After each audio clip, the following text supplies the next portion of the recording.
Study Session 2. Pronouns. Introduction. As we have seen, nouns occur in different parts of a sentence. They come in different shapes, but more often than not, we replace them with another class of words. These words are pronouns. Pronouns are used principally to avoid monotony in our expressions. Just as there are different types of nouns, so are there different types of pronouns. In this lecture, we explore the different types of pronouns and their roles. Objectives. At the end of this lecture, you should be able to 1. Identify pronouns in different contexts. 2. State the role each plays wherever it occurs. 3. Use pronouns effectively. And 4. Distinguish between pronoun types. Pre-tests. 1. What is a pronoun? 2. What are the different classes of pronouns? 3. Identify pronouns in the excerpt on page 1. Have you had any cause to report a friend, discuss a person, or describe an individual? If yes, you must probably have mentioned their names first and then substituted other words each time you refer to them thereafter. Such substitute terms are called pronouns. They are used to replace nouns in situations where the use of nouns might be considered repetitive. Pronouns have a system of person, first, second, and third, and number, singular and plural. Person and number are discussed under Lecture 3. They also belong to a closed class. Thus, you may know their number. Pronouns fall under different categories. Some of these are demonstrative, reflexive, personal, interrogative, reciprocal, indefinite, and relative pronouns. We shall discuss the major ones in this lecture. 1. Personal pronouns. Personal pronouns can be classified into subject and object forms, depending on where they occur in sentences. The subject position of a sentence is often occupied by the entity that performs the action in the sentence, while the object position is occupied by the entity that is affected by the action of the verb. The personal pronouns that occur in the subject position are the following: singular, I; plural, we; singular, you; plural, you; singular, he, she, it; plural, they. These occur in the following sentences. Singular: A. I wrote a letter. Plural: we wrote a letter. Singular: B. You played soccer. Plural: you played soccer. Singular: C. He likes food. Plural: they like food. Personal pronouns also occur in the object position. They are shown in the following: singular, me; plural, us; singular, you; plural, you; singular, him, her, it; plural, them. Here are examples to show their occurrence in sentences. A. Singular: Nduka called me. Plural: Hafsat welcomed us. B. Singular: Shoki saw you. Plural. The guests heard you. C. Singular. Sheyi loves him. Plural. Kunene bought them. As you can see, the italicized pronouns occur after the verbs as objects. 2. Possessive pronouns. Another class of pronouns is the possessive. There are two types.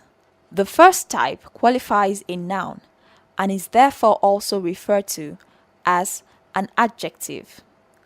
The second type stands alone. It does not qualify any word.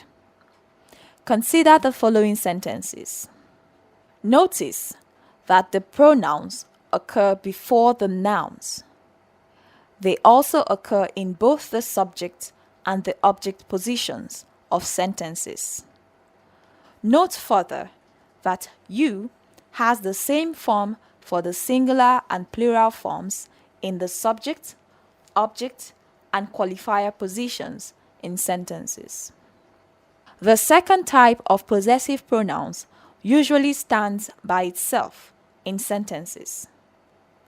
Consider the forms and their uses in the sentences below. 3. Demonstrative pronouns.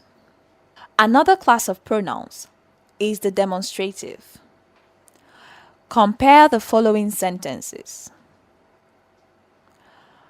The words this and that are adjectives in the first set of sentences, those on the left, because they qualify the nouns they precede.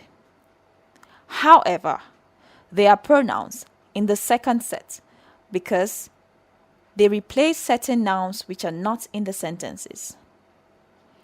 While the first set can be called demonstrative adjectives, those in the second set are called demonstrative pronouns.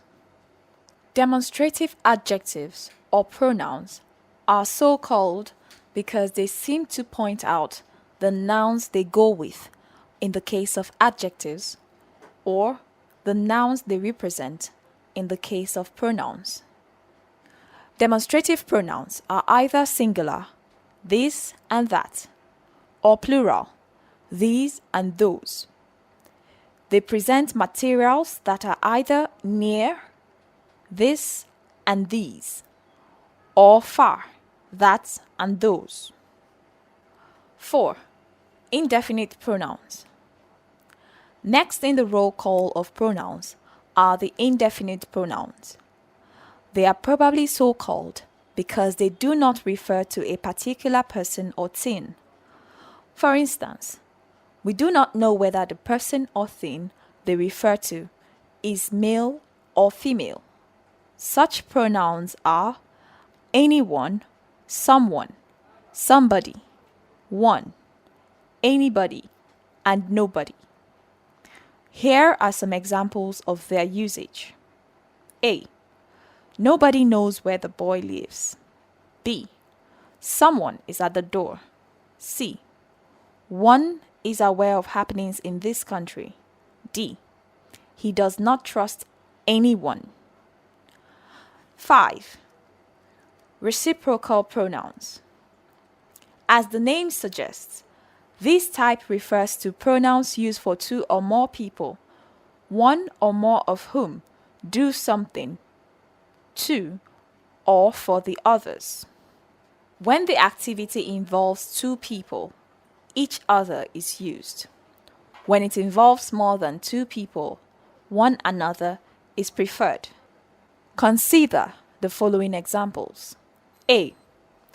Joy and Nneka love each other. B. Hawa and Khadija saw each other at the market. C. Titi, Joy, and Nneka wear one another's dresses. D. The four students know one another. The first sentence means Joy loves Nneka and Nneka loves Joy.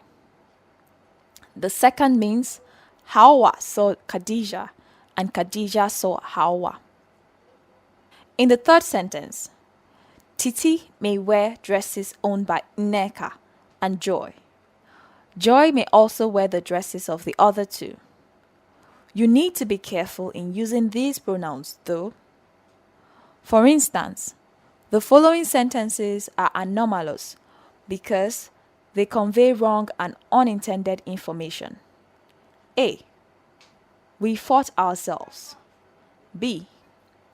Kunle and Bimpe beat themselves. The first sentence means that each member of the group fought himself or herself.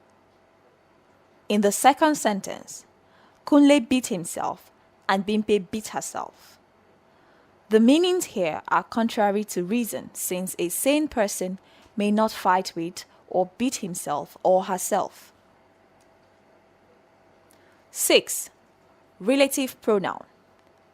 These are pronouns that link relative clauses to their antecedents. The pronouns are who, which, whom, whose, and that. They occur in the following sentences. A. The students who read the book passed. B. The girl whom we saw is a university graduate. C. The man whose car was stolen reported to the police. D. The novel which he wrote is interesting. E. The man that we greeted is a respectable judge. Notice that who and whom are used for animate nouns, which is used for inanimate nouns, while that and whose are used for both animate and inanimate nouns. Thus, the following sentences are unacceptable. Can you correct them? A. The house which windows are open is mine. B. The girl which we saw is pretty. C. The boy who his mother came here is my friend. 7. Reflexive pronouns. This type of pronoun refers back to a noun or pronoun in the same sentence. Consider the following. A. I love myself. B. We saw ourselves in the mirror. C. You hurt yourself. D. You prayed for yourselves. E. Thomas cannot feed himself. F. Banke booked a place for herself on the flight. G. The dog beat itself. Closely related to these are emphatic pronouns. These are used to lay emphasis on their antecedents. Here are examples. A. John himself agreed that he was wrong. B. I myself was there. Notice that the noun or pronoun that occurs before the reflexive pronoun is called its antecedent. 8. Interrogative pronoun. Certain pronouns are used to elicit detailed information. They are called interrogative pronouns. These pronouns are what, who, which, why, when, how, etc., as in the following examples. A. What is your name? B. Where do you live? C. When did you pass the UME? D. Why are you not in school? E. Who brought you here? F. Which do you prefer, rice or yam? G. How do you do the sums? Notice that some of these pronouns may occur in another form, as in the following sentences. A. Which book do you want? B. What man is that? C. Whose cap did they break? The words in italics here modify nouns. They are therefore called interrogative adjectives. 9. Gender-neutral pronouns. Current thinking in language usage considers the use of certain pronouns derogatory to certain gender. For instance, the use of generic he to refer to both male and female is considered oppressive or non-representative of all sexes. In view of this, certain proposals have been put forward for the use of pronouns that will be neutral in application to both male and female. The pronouns are called gender-neutral pronouns. Although the debate on which pronoun to use is still going on, the proponents of the use of singular they seem to be gaining ground. They and its other forms will therefore be considered singular in some contexts and plural in others. Here are some examples of its usage as a neutral singular pronoun. A. If anyone comes here, send them away. B. Everyone should submit their assignments promptly. C. A person's belongings are the things they own. D. No one should regard themselves as superior to another. Notice, however, that these do not replace the conventional plural forms. They are used just to solve the gender problem, and they complement the existing forms.